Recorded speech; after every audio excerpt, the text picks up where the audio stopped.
What's going on, everyone? So, Jeremy Sohan has been a big talking point this offseason for the San Antonio Spurs. Obviously, one, they got a bunch of new young guys that they're adding in and integrating. Carter Bryant looks like somebody that could really potentially fill that role with 6'8", kind of be that versatile defensive piece. Looks to be better offensively already. Still needs some work, but looks like he's already going to be an improve. Obviously, we have to see how Jeremy Sohan looks, going into this season, but also he's going into a contract year, right? He wants 20 plus million. He's probably not going to get that unless he takes some real strides. There's questions about, is he ever going to be an actual starter in this league? He's a great kind of utility guy. He's a great kind of Swiss Army knife. You throw him out there, do a little bit of everything for you. But again, that doesn't necessarily mean that he's going to be a starting level, particularly for this San Antonio Spurs team, right? So we'll kind of see how this develops, but to kind of continue to add, pile on Jeremy Sohan a little bit here, Marcin Gortat recently spoke, he's from Poland as well, right? And he spoke on Jeremy Sohan and kind of the situation with him. And again, this is from former NBA player Marcin Gortat, who's also hails from Poland, on Jeremy Sohan. He needs to work on his shooting, both around the rim and from outside. His role for the Spurs has diminished lately. There are no set plays for him because he's not a go-to guy for the Spurs. So I've seen a lot of kind of like, split opinions on this. Surprisingly, a lot of people are like, yeah, he's right, he's spot on. Because it's funny, even when I talk about Jeremy Sohan, I usually kind of get two extremities, right? Either like, oh, he's the greatest player ever, or he's absolute trash, get off of him, essentially, in a nutshell. But, I mean, look, you can like Jeremy Sohan. You could think he's going to be the next great superstar in the league, but you can also be honest that the lack of offense is a concern. And it's something that needs to improve. It's something that needs to be better. He has to be better shooting the three ball and just scoring in general. He has to be able to be better utilized offensively. Now, I do see a lot of people bring up like, the fact that Gortat mentions running plays for him. And I see a lot of people that are like, oh, well, he's never going to be that guy. He's that utility guy. He's not, the primary offensive option or threat, right? And I've also seen people, which I think is funny, say like, well, Marcin Gortat was never, a guy that they ran through plays, yet they have a screen named after him, the Gortat screen, right? Like, which is still used to this day. It is like a huge kind of, utility in the game of basketball, right? But nonetheless, like, you're not, like, people need to understand, he's not talking about running, Jeremy Sohan being Giannis out there and you're running all your offense through him. That's not what he means by running plays through him. He means kind of getting him involved in the action, right? You weren't running plays through, Gortat in the sense of like he was the number one guy, but you were running plays for him. He was drawing up. Again, you were running him through pin downs and screens, right? He was in the action, pick and roll, like he was a guy that was utilized, was a utility guy for teams, but was also a guy that you did run plays for. But it wasn't like people think if you're running plays for that guy, he has to be one of your top options.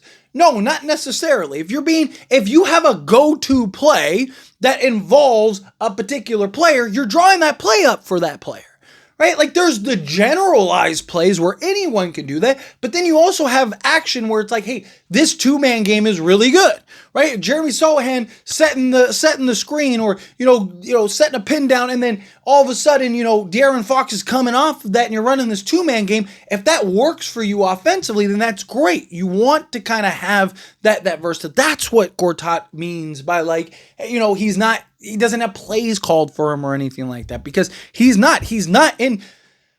basically a non-factor out there offensively. Right? Because you can't have him set the screen and then roll, because he can't score, and even at times will struggle to finish around the rim and all of that. Right? It's a thing. He's young. He's very young. He's 22 years old. There's plenty of room for growth, upside, and potential. But I've talked about, like, you haven't seen the year in and year out improvement. And that's the concern. Right? I mean, you look at his stat line from his rookie season to now, is, almost identical, right? 11 points, 11.6 points, 11.4 points. Steals, 0.8, 0.8, 0.8. Blocks, 0.5, 0.5, 0.5. Even turnovers, 1.7, 1.9, 1.6. Personal fouls, 2.5, 2.3, 2.4. Right? I mean, everything.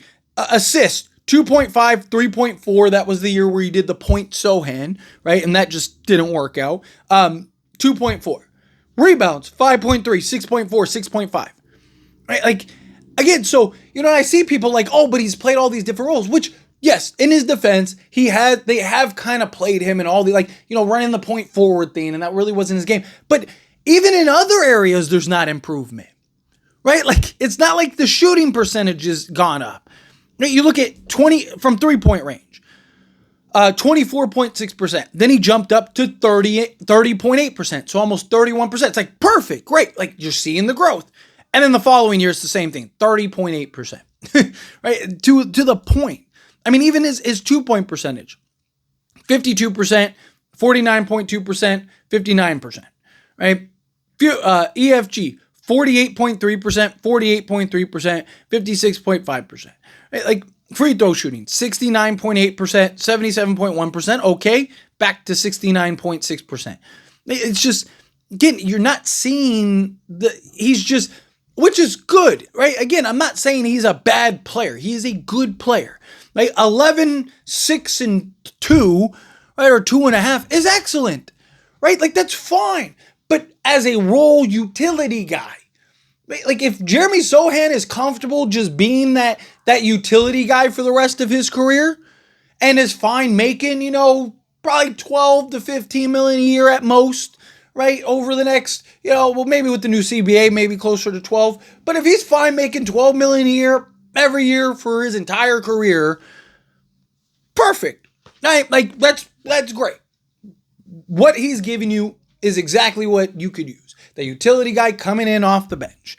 But the problem is, again, there's no, it doesn't matter how many minutes he's playing, like the point Sohan role, right? Like, that was like they were trying to run the offense through him and kind of make him like the point guard in a lot of ways because they didn't really have that true playmaker.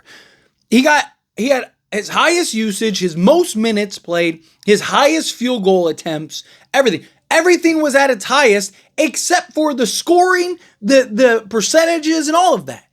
Right? So he got the most minutes, the most field goal attempts, the highest usage rate, and everything, and he still gave you 11.6 points. So he still was 11 points, 6 rebounds, 3 assists, and a steal and half a block.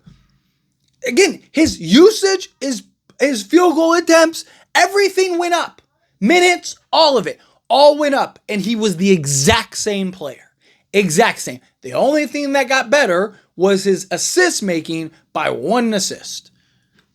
That he's not improving. That's the problem. Unless he starts to take some real significant strides, which, look, I don't mind. Like, I'm fine. Let him be a Spur forever, right? But he has to be honest with himself. The problem is he wants $20+ million. He wants to be paid. If he was like, hey, I'm cool, give me $10 million, 4 year, $40 million, or say 4 year, $50 million. Give me 4 years, $50 million. Give him the extension right now. Right? Even if he never improves or gets better. Even if he's just that 11, 5, and 3 guy for the rest of his career. Perfect. But he's not. He wants to be paid. And if you're the Spurs and you're going to have to pay Victor Wembanyama coming up, and a Stephon Castle, and a Dylan Harper, and all these other guys, Carter Bryant, all these other guys.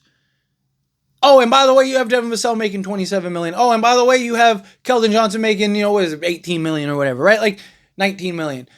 Oh, yeah. Like, now you're going to what? You're going to pay Jeremy Sohan even $15 million? You can't. You literally can't. Right? Like, you're going to be super expensive, and a lot of that's going to be because of Jeremy Sohan.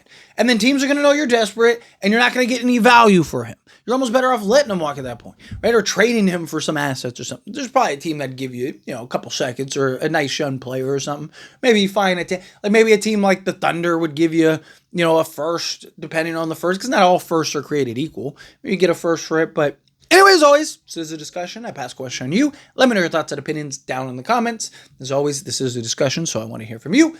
That being said, If you haven't liked this video, hit that like button. Helps me out. So we enjoy these types of videos, and I truly appreciate it. Not subscribe channel, hit that subscribe button, turn on the bell notifications. Appreciate y'all. See you in the next one.